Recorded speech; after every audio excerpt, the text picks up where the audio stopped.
Dude TV.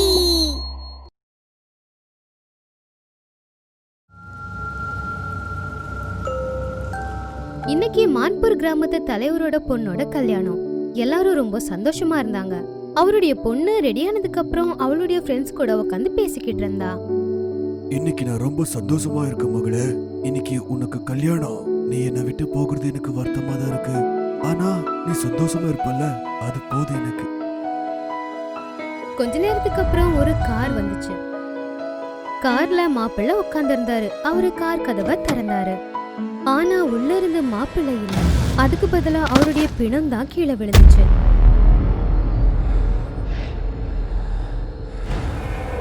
அமித்தோட முகத்துல காயம் இருந்துச்சு. அவனுடைய துணிகள் எல்லாம் கிழிஞ்சிருந்துச்சு. அமித்துக்கு என்னாச்சு? ஐயோ கடவுளே! சந்தோஷமா இருந்த இடம் திடீர்னு ரொம்ப அமைதியா மாறிடுச்சு. பொண்ணு தயாராதான் இருந்தா. ஆனா அவ கல்யாணம் செஞ்சுக்க முடியல. கிராமமே ரொம்ப பயந்து போயிருந்துச்சு. ஜனங்க எல்லாரும் ரொம்ப பயந்தாங்க. அவங்க எல்லாரும் இத பத்தியே யோசிச்சுக்கிட்டு இருந்தாங்க. இது எப்படி எதுக்காக நடந்துச்சுன்னு. கிராமத்தை சேர்ந்த ராம்பால், தலைவர், அப்புறம் போந்துமால் 3 பேரும் பேசிக்கிட்டு இருந்தாங்க. என்ன இது? உன்னோட பொண்ணோட கல்யாணத்துலதான் இப்படி எல்லாம் நடந்துகிட்டே இருக்கு. என்னன்னு தெரியலையே. ஆமா, இப்படி எல்லாம் எதுக்கு நடக்குதுன்னு தெரியவே இல்ல. நீங்க ஒண்ணும் கவலைப்படாதீங்க. கண்டிப்பா உங்களோட மகளுக்கு கல்யாணம் நடந்தே தீரும், சரியா? ஆமாங்கப்பா, இப்ப நான் கடவுள்கிட்ட மட்டும்தான் வேண்டிக்கிட்டே இருக்கேன். அப்படி பேசிக்கிட்டே ராம்பால், போந்துமல், அப்புறம் தலைவர் அங்கிருந்து போயிட்டாங்க. இது நடந்து 2 மாசம் முடிஞ்சு போச்சு. இன்னைக்கு கிராமத்துல ராம்பால் பொண்ணோட கல்யாணம். எல்லாரும் கேட்டுக்கோங்க, நம்ம ரொம்ப ஜாக்கிரதையா இருக்கணும். ஏன்னா தலைவர் மகளோட கல்யாணத்துல என்னெல்லாம் நடந்துச்சுன்னு உங்களுக்கு தெரியும்ல. அதனால நாம ரொம்ப ஜாக்கிரதையா இருக்கணும். மணமகள் கூட மாப்பிள்ளையும் வந்தாரு. அதுக்கப்புறம் கல்யாணத்துக்கு வந்தவங்கள எல்லாரும் கவனிக்க ஆரம்பிச்சாங்க. மாப்பிள்ளையும் பொண்ணும் ஸ்டேஜ் மேல இருந்தாங்க. ராம்பால் அங்கிருந்த சில பேர்கிட்ட மணமக்கள் மேல கவனமா இருங்க அப்படின்னு சொன்னாரு. இதுக்கு நடுவுல மாப்பிள்ளையோட போன் ரிங் ஆக ஆரம்பிச்சது. ஹலோ, யாரு? ஆமா ஆமா, இப்பதான் தெரிஞ்சிச்சா? வாய்ஸ் சரியா கேட்க மாட்டேங்குது. ஹலோ, அப்படியே இருங்க, நான் கொஞ்சம் வெளியே வந்து பேசுறேன். அப்படி அவரு போன் பேசிக்கிட்டே ஒரு இடத்துக்கு போனாரு. அப்போ திடீர்னு அவருடைய அலறல் சத்தம் கேட்டுச்சு. உடனே அவங்க எல்லாரும் அந்த இடத்துக்கு போனாங்க.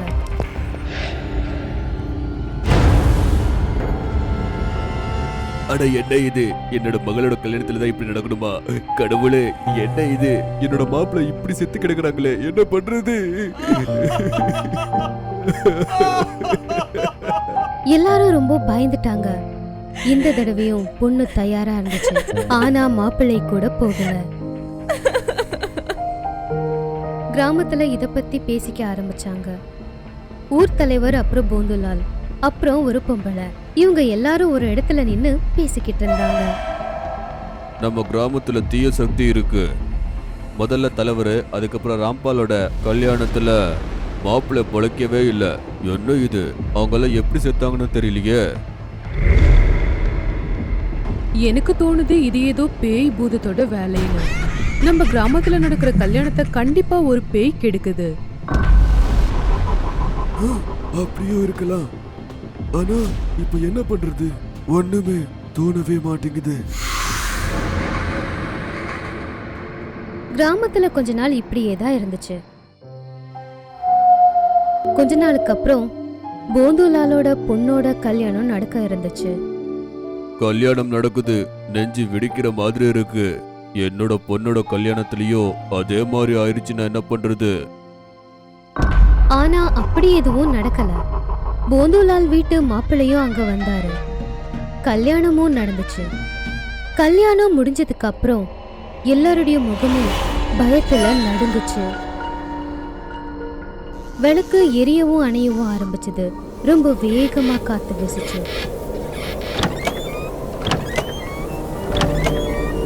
சில பேரோட தலையில இருந்த தலப்பாகை கீழே விழுந்துச்சு. அப்போ ஆகாயத்துல இருந்து இறங்கி வந்துச்சு ஒரு பயங்கரமான பேய். அதோட உடம்பு பாதி எரிஞ்சு போயிருந்துச்சு. சில பேர் அதை பார்த்து பயத்துல கத்த ஆரம்பிச்சாங்க. சில பேர் பயத்துல கண்ணை மூடிட்டாங்க. நீங்க எல்லாரும் யோசிக்கிறது இத பத்தி தானே? இன்னைக்கு இந்த கல்யாணம் எப்படி நடந்துச்சுன்னு. இதுவரைக்கும் நடந்த கல்யாணத்துல எல்லாம் மாப்பிள்ளைய யார் கொன்னது? அது நான் தான் அவங்கள கொன்னேன். நான் தான் அவங்க 2 பேரையும் கொன்னேன். இங்க இன்னும் சில பேர் சாக வேண்டி இருக்கு. கூட்டத்துல இருந்த 3 பேர், சுனிதா, ராஜேந்திரா அப்புறம் ரிங்கு, அந்த பேயை பார்த்து பயப்பட ஆரம்பிச்சாங்க. அந்த பேய் அவங்க 3 பேரையும் ரொம்ப கோவமா பார்த்துச்சு. என்ன நீங்க எல்லாரும் என்ன கண்டுபிடிச்சிட்டீங்களா இல்ல கண்டுபிடிக்கலையா? ஆமா, நான் அவதான். நீ என்ன கண்டிப்பா கண்டுபிடிச்சிருப்ப ரிங்கு. நான் தான் உன் பொண்டாட்டி. நீயும் உங்க அப்பா அம்மாவும் பணத்துக்காக என்னை எரிச்சிட்டீங்க. நீங்க என்ன கொன்னீங்க. இன்னைக்கு நான் உங்க 3 பேரையும் கொல்லுவேன். ஏன் ரிங்கு, நீ என் புருஷன் தானே? அப்புறம் நீங்க என்னோட மாமனார் மாமியார். நான் உங்ககிட்ட எவ்வளவு அழுது கெஞ்சினேன், எத்தனை தடவை கேட்டேன் என்னை விட்டுடுங்கன்னு. நீங்க என் மேல கருணை காட்டல. இன்னைக்கு நானும் கருணை காட்ட மாட்டேன். அப்படி சொல்லி அந்த பேய் அவங்க 3 பேரையும் ஒவ்வொருத்தங்களா கொன்னுடுச்சு. சுனிதா, ராஜேந்திரா அப்புறம் ரிங்கு அவளுடைய புருஷன் எல்லாரும் கையெடுத்து கும்பிட்டு கேட்டாங்க. ஆனா அது அவங்க பேச்ச கேட்கல.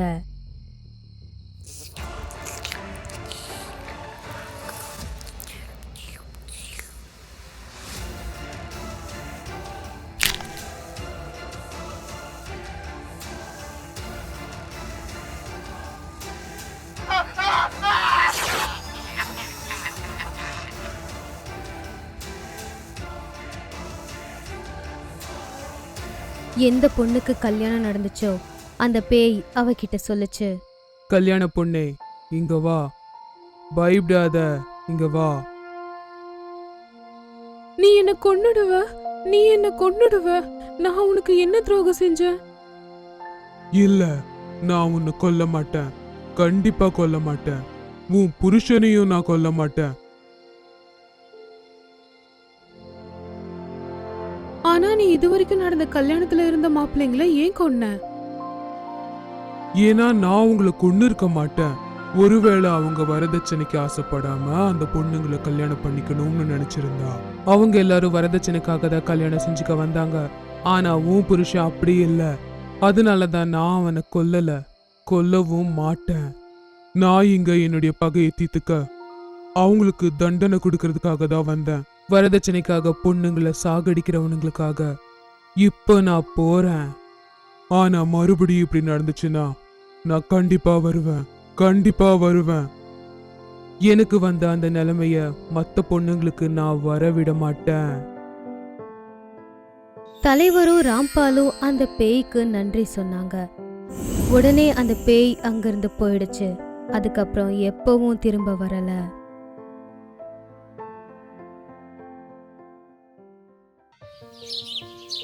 எங்க வீட்டுக்கு பக்கத்துல ஒரு பொண்ணு வாழ்ந்துகிட்டு இருந்தா, விமலா. அவ எல்லா விசேஷங்களுக்கும் பொண்ணுங்களுக்கு மருதாணி வைக்கிற வேலைய பாத்துக்கிட்டு இருந்தா. மருதாணி வைக்கிறதுல அவ அந்த ஊர்ல ரொம்ப ஃபேமஸா இருந்தா. அக்கா, நீங்க போடுற டிசைன் ரொம்ப நல்லா இருக்கு. என் கல்யாணத்துக்கு நான் உங்ககிட்ட தான் மெஹந்தி போட்டுப்பேன். சரிம்மா, கண்டிப்பா போடுறேன். ஆனா அது வரைக்கும் நான் உயிரோட இருப்பனா அப்படின்னு தெரியலையே. விமலா கொஞ்ச நாளா ஒரு மாதிரி சோகமா இருந்தா. அவளுக்கு திடீர்னு ஏதோ ஒரு பயம் வந்துச்சு.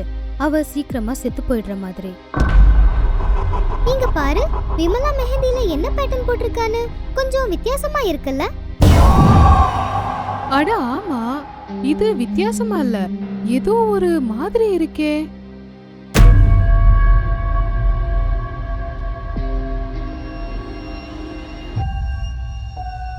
சார், என்னோட மகளு ரொம்ப கொடூரமா கொண்டு இருக்காங்க.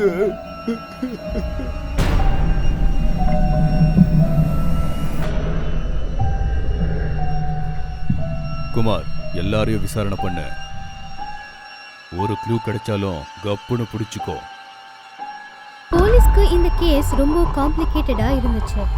கொலை நடந்த இடத்துல அவங்களுக்கு எந்த க்ளூவும் கிடைக்கல, கொலைக்கான மோட்டிவும் தெரியல. இத பார்த்தா சூசைட் பண்ணிக்கிட்ட மாதிரியும் தெரியல. என்னோட எக்ஸ்பீரியன்ஸ்ல இந்த மாதிரி ஒரு கேஸை நான் பார்த்ததே இல்லை சார். இந்த பிரச்சனை இன்னும் பெருசாகும் சார். ஏன்னா மறுபடியும் அங்க 2 கொலை நடந்திருக்கு. என்ன? இப்போ எப்படி சார்? 2 பணம் ரொம்ப கொடூரமா இருந்துச்சு. இப்போ வரைக்கும் ஒரு க்ளூ கூட கிடைக்கல.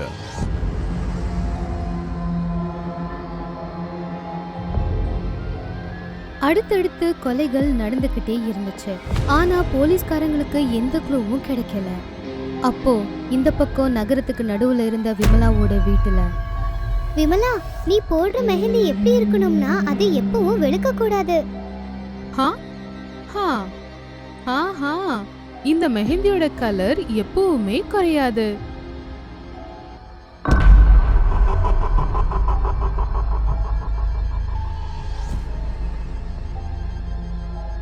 குமார், இந்த கொலையில நான் ஒன்று காமனா கவனிச்சேன். கொலைகார வெறும் பெண்களை மட்டும்தான் கொன்னுக்கிட்டே இருக்கான். ஆனா ரொம்ப ஷாக் கொடுக்குற நியூஸ் என்னன்னா, எல்லாரோட கையில மெஹந்தி போட்டிருக்காங்க. ஆமா சார், நானும் பார்த்தேன்.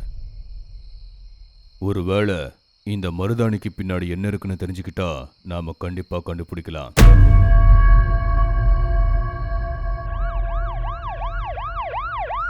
போலீஸ்காரங்க அந்த எல்லா பொண்ணுங்களோட வீட்லயும் மறுபடியும் விசாரிச்சாங்க.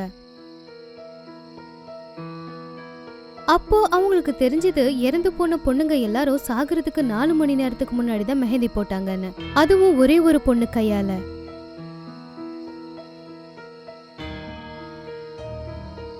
இப்போ இன்ஸ்பெக்டரோட ஃபுல் ஃபோக்கஸும் மெஹந்தி போடுற விமலா மேல போச்சு. சார், நான் யாரையும் கொலை செய்யல. நான் வெறும் மெஹந்தி மட்டும் தான் போடுறேன். இந்த பொண்ணு மேல எனக்கு சந்தேகமா இருக்கு. இவ மேல ஒரு கண்ணு வை. விமலாவோட இந்த நடவடிக்கையும் அவ மெஹந்தி போடுற எல்லா பொண்ணுங்களும் சாகுறதும் ஒரு சாதாரண விஷயம் கிடையாது. நகரத்துல எல்லா இடத்துலயும் இந்த விஷயம் தெரிஞ்சது. இப்போ விமலா கிட்ட மெஹந்தி போட்டுக்க யாரும் வர மாட்டேங்கிறாங்க. இன்ஸ்பெக்டர், நான் செய்யற வேலையை கெடுத்து நீ தப்பு பண்ணிட்ட. இதுக்கான தண்டனையை கண்டிப்பா நீ அனுபவிப்ப. இது வரைக்கும் நகரத்துல 40 கொலை நடந்திருந்துச்சு. ஆனா கொலைகாரன் போலீஸ்காரங்க கண்ணுல படவே இல்லை. அப்போ திடீர்னு அங்க கொலை நடந்த இடத்துல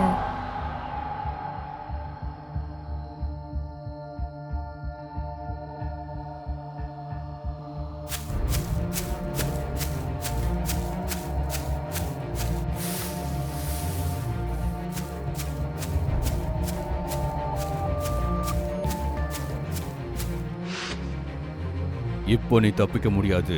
உன்னை கையும் களவமா நாங்க பிடிச்சிட்டோம். நான் எந்த தப்பும் செய்யல. நான் நிரபராதி.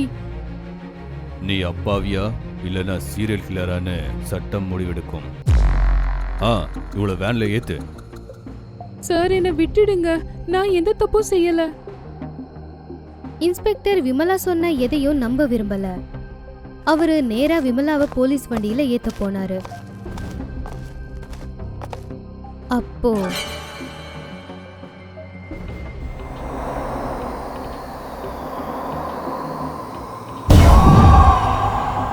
அந்த பொண்ணை விட்டுடுங்க இன்ஸ்பெக்டர்.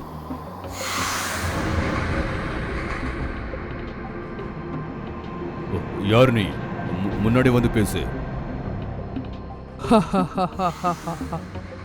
ஏன், உனக்கு வாழ பிடிக்கலையா? கடைசியா உன்னை எச்சரிக்கிறேன், இல்லைன்னா ஷூட் பண்ணிடுவேன். நீங்க நினைக்கிறத செய்யுங்க இன்ஸ்பெக்டர். இன்ஸ்பெக்டர் நிறைய தடவை சுட்டாரு. ஆனா அந்த நிழலுக்கு எதுவும் ஆகல.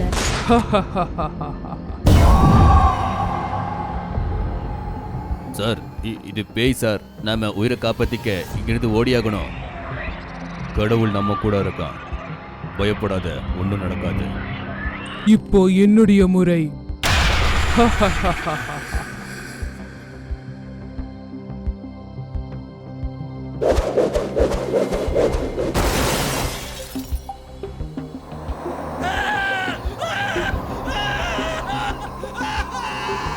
என்னுடைய இறை இளம் பெண்கள் மட்டும்தான்.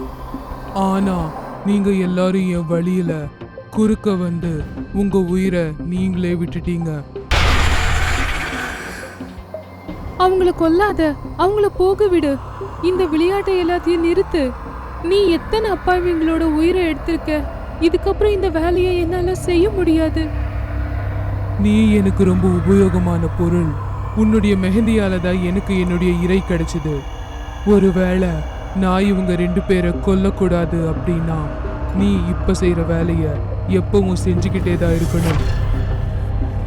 நீ பண்ண பாவத்துக்கு உனக்கு கண்டிப்பா தண்டனை கிடைக்கும். இன்ஸ்பெக்டர் கோவமா முன்னாடி வர ஆரம்பிச்சாரு. அப்போ அந்த பேய் அவருடைய கழுத்தை பிடிச்சு அப்படியே மேல தூக்கிடுச்சு. நீ எனக்கு தண்டனை கொடுக்கறியா? உன்னால மட்டும் இல்ல, யாராலையும் என்ன அழிக்க முடியாது. அப்போ இன்ஸ்பெக்டரோட கழுத்துல இருந்த ஓம் டாலரை அது பார்த்துச்சு. அதை பார்த்ததும் அதோட சக்தியால அந்த பேய் எரிய ஆரம்பிச்சு அழிஞ்சு போச்சு. பாவம், அந்த பொண்ணுங்களுக்கு எப்படி தெரியும் விமலா போட்ட அந்த மெஹந்தியோட நிறம் எப்பவுமே அழியாது அப்படின்னு? ராம்தீன் அப்படிங்கிறவர்கிட்ட காசு பணத்துக்கு எந்த பஞ்சமும் இருக்கல. அவருடைய புது வீடு கட்டிக்கிட்டு இருந்தாரு. அந்த இடத்துல தரையை தோண்டும் போது அங்க சில எலும்புக்கூடுகள் கிடைச்சது. இந்த மாதிரி எலும்புங்க இருக்கிறது நல்ல விஷயமே இல்லை. இதில் ஒன்றும் இல்லை. இந்த மாதிரி விஷயங்கள் எல்லாம் நான் நம்ப மாட்டேன். என்னங்க, என் பேச்ச கேளுங்க. இந்த இடத்த வித்துட்டு வேற எங்கேயாவது இடத்த வாங்கலாம். அட, உனக்கு என்ன பைத்தியமாக பிடிச்சிருக்கு? இந்த மாதிரி ஒரு நல்ல இடத்த விற்கணுன்ற? கிராமத்து ஜனங்களுக்கு இந்த விஷயம் தெரிஞ்சதும் எல்லாரும் அங்க ஓடி வந்தாங்க. அப்போ அங்க வந்த அந்த ஊர் தலைவர் இது சரியா இல்லைன்னு சொன்னாரு. இந்த பொம்பளைங்க பேச்சை கேட்டால் எந்த வேலையுமே நடக்காது. வீடு கட்டுற வேலை ஆரம்பமாச்சு. அப்போ ஒரு நாள் அங்க வேலை செஞ்சுட்டு இருக்கிற ஒரு தலையில ஒரு செங்கல் விழுந்து அவரு மயங்கிட்டாரு.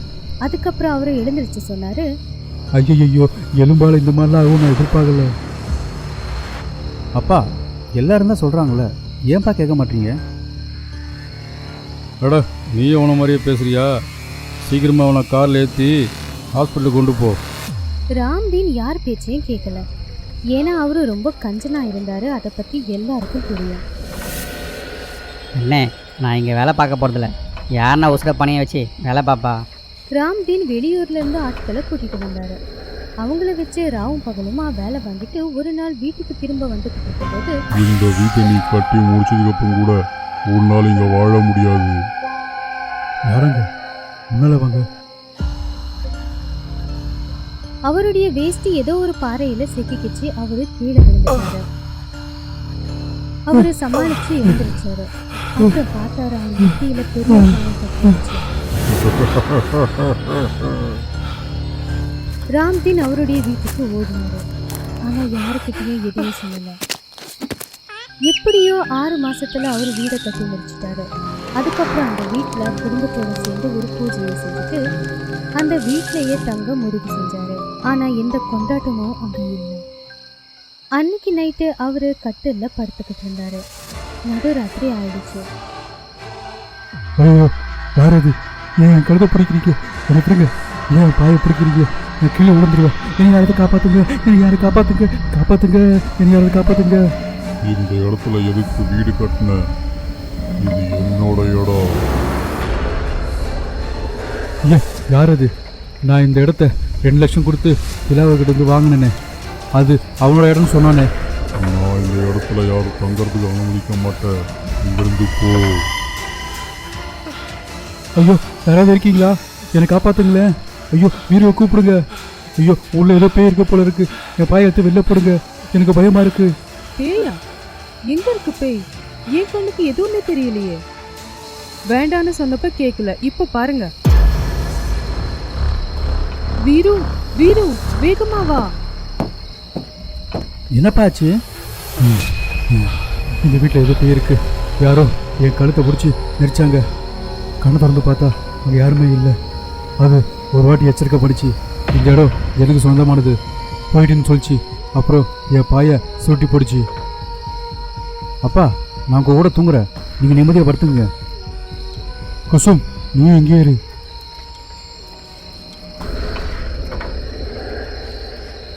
எல்லாரும் தூங்கிட்டாங்க. கொஞ்ச நேரத்துக்கு அப்புறம் விடிஞ்சிருச்சு. ஐயோ என் கழுத்தை விடு, நான் உனக்கு என்ன துரோகம் பண்ண? விடியட்டும், கொஞ்சமாவது யோசிக்க முடியா? வியாபாரம் பேசுறியா நீ? உனக்கு இன்னும் 2 நாள் தான் டைமு. அதுக்கப்புறம் உன்னை யாராலையுமே காப்பாற்றவே முடியாது. என் கழுத்தை விடு. ஐயோ என்னால் மூச்சு விட முடியல. அப்பா என்னாச்சு? வேறு நீ போய் டாக்டர் கூட்டிட்டு வா. குசும் நீ இங்கே இரு, என்னை தனியாக விட்டு போகாத.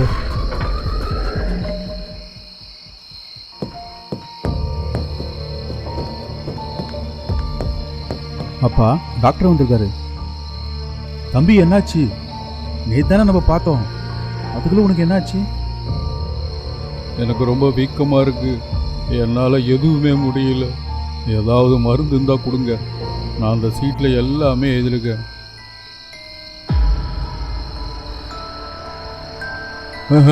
இப்போ எனக்கு புரியுது.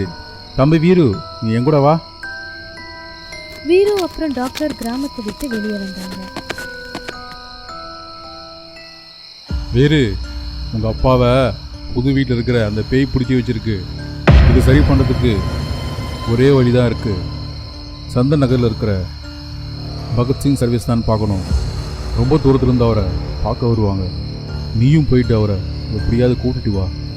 இதை பற்றி வீட்டில் இருக்கிற யாருக்கிட்டையுமே சொல்லாத. அப்படி இல்லைன்னா அந்த பேய் உங்கள் அப்பாவை இன்னும் பயன்படுத்தும். இன்னொரு விஷயம், அவரை எப்பவுமே தனியாக விடாதீங்க. அந்த பேய் தனியாக இருக்கும்போது தான் வருது. இந்த சீட்டை கொண்டு போய் சுவாமி பகத்கிட்ட கொடு. அப்பா இந்த மருந்து சாப்பிடுங்க. அம்மா இப்போ நான் சந்தன் நகர் போகணும், வரத்துக்கு லேட் ஆகும். வீரு அவனுடைய வண்டியை ஸ்டார்ட் பண்ணான். அம்மா அப்பாவை தனியாக விட்டு எங்கேயும் போகாதீங்க. வீரு எல்லாம் ஓகே தானே? எல்லாம் ஓகே தான். அம்மா அப்பாவை தனியாக விடாதீங்க. வீரு வண்டியை ஓட்டிக்கிட்டே முனிவர் பகத்ஜியோட வீட்டுக்கு போகும்போது மத்தியானம் ஆயிடுச்சு. அவன் அந்த கதவை ரொம்ப வேகமா தட்டினான். யாரை பார்த்து கதவு தட்டுறீங்க? கதவு திறந்தா இருக்கு, உள்ள வாங்க. எங்கிருந்து வரீங்க? என்ன வேணும்? வீரு டாக்டர் கொடுத்த அந்த சீட்டை அவர்கிட்ட கொடுத்து, என் அப்பா பேர் ராம்தீன், நான் கேசவ நகர்லேருந்து வரேன். உங்களை பற்றி நான் நிறைய கேள்விப்பட்டிருக்கேன். எங்கள் அப்பா நைட்டெல்லாம் பேய் பேய்னு கத்துறாரு. பயந்து போய் எதுவுமே சொல்ல மாட்டேன்றாரு. டாக்டர் தான் சொன்னார் உங்களை போய் பாருங்க, அவர் உதவுவாருன்ட்டு. சீட்டை படிச்சதும் அவர் மனசுக்குள்ளேயே சந்தோஷப்பட்டு, சரி வா நம்ம எப்படி போகலாம்? என்கிட்ட வண்டி இருக்கு, போகலாம். பகத்ஜி அவருடைய பையில தேவையான சில பொருட்களை எடுத்துக்கிட்டாரு. வீரு வண்டியை ஸ்டார்ட் பண்ணான். பகத்ஜி அவன் கூட வண்டியில் உட்காந்தாரு. அப்புறம் அவனோட வீட்டுக்கு போயிட்டாங்க. வாங்க சுவாமி. அம்மா அப்பா எங்க? இப்ப வரைக்கும் தூங்கிக்கிட்டு இருக்காரு. வாங்க அவங்க பக்கத்துலயே போலாம். கொஞ்சம் தண்ணி கொண்டு வாங்க. வீருவோட அம்மா தண்ணி எடுத்துட்டு வந்தாங்க. பகத்ஜி அந்த தண்ணியை அவர் கையில வச்சுக்கிட்டு ரொம்ப ஆழமா தியானம் செஞ்சுக்கிட்டே இருந்தாரு. ரொம்ப பிடிவாதமான பேயா தான் இருக்கு. நீங்க இங்க எவ்வளவு நல்லா இருக்கீங்க? சுவாமிஜி நேற்று தான் பூஜை பண்ணோம். நேற்று நைட்லேருந்து எங்கள் அப்பா கத்த ஆரம்பிச்சிட்டாரு. ராம்தீன், ராம்தீன் எழுந்து இங்க வந்து பாரு. இப்போ திடீர்னு ராம்தீன் எழுந்திருச்சு உட்கார்ந்தாரு. அவருடைய குரல் ரொம்ப பயங்கரமா மாறி இருந்துச்சு. வீருவும் அவங்க அம்மாவும் இதை பார்த்து ரொம்ப பயந்துட்டாங்க. 2 பேரும் பயந்து போய் ஒருத்தங்களை பார்த்துட்டாங்க. நான் அவங்கிட்ட சொன்னேன் அவ இங்க இருக்கக்கூடாதுன்னு. எனக்கும் அவனுக்கும் தான் இடையில நீ வராத. நீ இருக்கிறதுக்கு இந்த இடம் இது கேட்குற? இவ்வளோ பெரிய கிராமத்தில் நீ எங்கே வேணாலும் இருக்கலாமே. நான் ஏன் இங்கேருந்து போகணும்? அவங்க தான் இங்கேருந்து போகணும். இங்கேருந்து என்னை யாராலும் அனுப்ப முடியாது. வேறு பூஜைக்கு ஏற்பாடு பண்ணு. இவன் இப்படிலாம் சொன்னால் கேட்க மாட்டான்.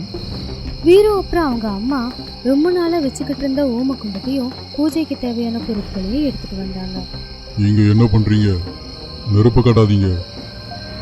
ராம்தீன் திடீர்னு அவருடைய மனைவியோட தலைமுடியை பிடிச்சு இழுக்க ஆரம்பிச்சாரு. வீரு அவங்க அம்மாவை காப்பாற்ற போனப்போ அவரு அவனை போட்டு அடிக்க ஆரம்பிச்சாரு. பகத்ஜி ஓமகுண்டத்துல நெருப்பு பற்ற வச்சு கண்களை மூடி மந்திரத்தை சொல்ல ஆரம்பிச்சதும் திடீர்னு கதவு ஜன்னல் எல்லாம் ஜோரா அடிக்க ஆரம்பிச்சது. காத்து வேகமா அடிச்சதுனால நெருப்பு அணைஞ்சு போச்சு. ராம்தீன் ஜன்னலை நோக்கி ஓடினான். அப்போ பகத்ஜி காத்துல மிதக்க ஆரம்பிச்சாரு. வீரு அந்த தனிப்பட்டில் கொடு. பகத்ஜி மந்திர தண்ணியையும் விபூதியையும் வீடு முழுக்க தெளிக்க ஆரம்பிச்சாரு. அதுக்கப்புறம் அவரு மறுபடியும் கீழே வந்துட்டாரு. பகத்ஜி மறுபடியும் ஓமகுண்டத்துல நெருப்பு பற்ற வச்சு மந்திரத்தை சொல்ல ஆரம்பிச்சாரு. நான் சொல்றது கொஞ்சம் கேளு. நான் கல்கத்தால ஒரு மில்ல வேலை பார்த்துட்டு இருந்தேன். நான் ராப்பகலாக கஷ்டப்பட்டு என் தம்பிக்கு நான் பணத்தை அமிச்சேன். என் குடும்பம் இங்கே தான் வாழ்ந்துச்சு. என் தம்பியும் அவனோட மனைவியும் பேரில் இந்த இடத்த வாங்கினாங்க. ஆனால் எனக்கு இதை பற்றி எதுவுமே தெரியாது. மில்லை மூடிட்டாங்க. அதனால் நான் என்ன பண்ணுறதுன்னு தெரியாமல் திருப்பி கிராமத்துக்கே போனேன். அதுக்கப்புறம் அந்த வீட்டுக்கு போய் என் தம்பியும் தம்பி மனைவியும் பார்த்து பேசினேன்.